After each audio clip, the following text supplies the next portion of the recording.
we have with us Dr. Darren Sush, and I can't think of anything that makes more good sense than what you're doing. So thrilled to have you here.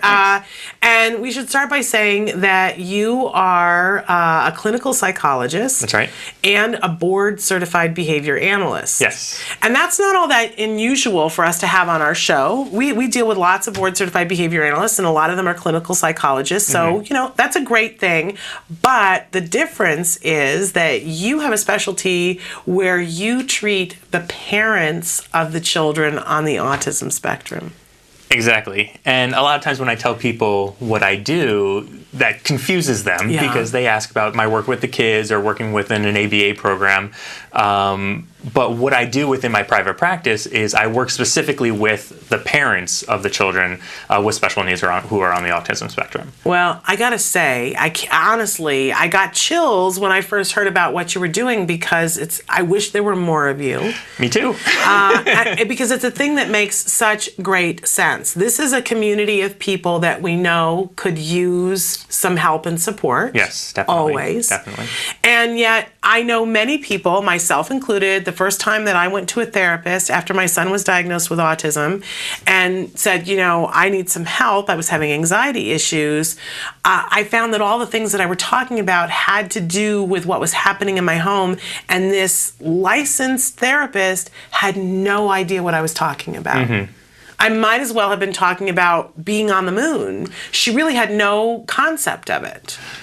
Right. And, you know, I think everyone can benefit from participating in some form of therapy, but I think it's especially true for parents who have children with special needs, especially for parents who have children with special needs on the autism spectrum. Yeah. There's just so many unique issues, unique circumstances that these parents are going to encounter that having someone to talk to or having someone to access support from is extremely important. And ideally, someone who's well-versed and well-aware in the diagnosis of autism will be able to understand where the parents are coming from, whether it be just the diagnosis in general, the problem behaviors that are associated with the diagnosis, the communication difficulties, and also just all the extra stuff about accessing resources, trying to go and hang out with family and friends, and have maybe 5 seconds with your spouse. These are all things that are not necessarily unique to being a parent, but have very unique experiences for parents of children with autism. Absolutely. Amen to that. So let's talk just briefly about it, because this is your private practice. Mm-hmm. Your practice is in Brentwood, California. That's right. So how can people get in touch with you if they would like to participate? Sure. They can access my website, always www.drdarrensush.com. Okay, so Dr. Darren Sush. drdarrensush.com or info@drdarrensush. That emails me directly. Or they can call me on the phone. Okay. 424-248-9709. Okay, great. Because we want to make sure that people who are in the California area who have access to that can get it. That's amazing. Absolutely amazing. But then I want to talk a little bit about, there are probably many parents out there that are listening right now that maybe the thought has occurred to them, I could use some help and support, but they're prioritizing it last. Oh, yeah. Talk to us a little bit about why it might benefit them to prioritize it higher. Well, I think you hit the nail on the head there. Parents of children with autism, rightfully so, are so focused on helping their children, whether it be accessing services or just making sure that every need that they have is taken care of. And that in and of itself is a full-time job. So what ends up happening is that many parents of kids with autism don't access support for themselves because they either feel guilty about it, or they just don't have the time for it, or their energy is just not available anymore.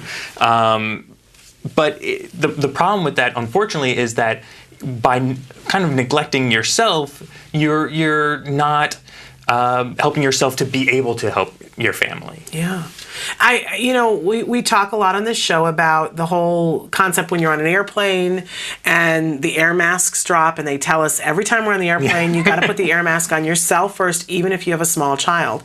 And as a mom, I hear that and I go, I don't think I could do that in an emergency. Exactly, yeah. But there's a reason why. And they explain it to you on the plane because you have to make sure that you can breathe before you can help your child to be able to breathe. Exactly. If you pass out, you can't help you can't help your child. And if you're not getting the support and resources that you need, then yes, you can still be there for your child, but maybe not necessarily to the degree that you would be if you were getting supportive services for yourself as well. And maybe not for the duration, because we know that this is not a sprint, that having a child with special needs is a marathon.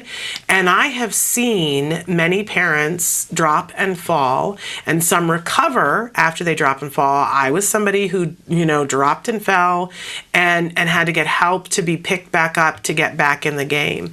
And I want to encourage other parents to not wait until that long. I always say, and I repeat it time and time again, getting support for yourself is supporting your family. It is. You want to be there for the long haul. So what are some of the kinds of things that parents come in with that you've been able to help them with? Well, kind of like you mentioned, the diagnosis of autism is a marathon, not a sprint. So I think as you encounter each one of those instances or episodes or time periods, there's going to be unique things that you'll encounter. So whether it be the stress that comes along with a diagnosis, or even the questions that come before receiving a diagnosis, maybe you see that there's something a little bit different, or you have some concerns that there's something going on with your child that you want to get taken a look at.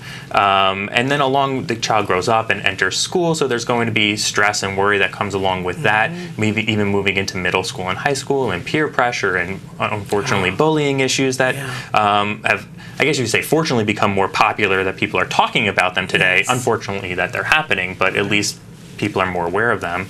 And then moving beyond high school and potentially college and adulthood. So I think the issues that parents of children with autism can potentially face are that marathon.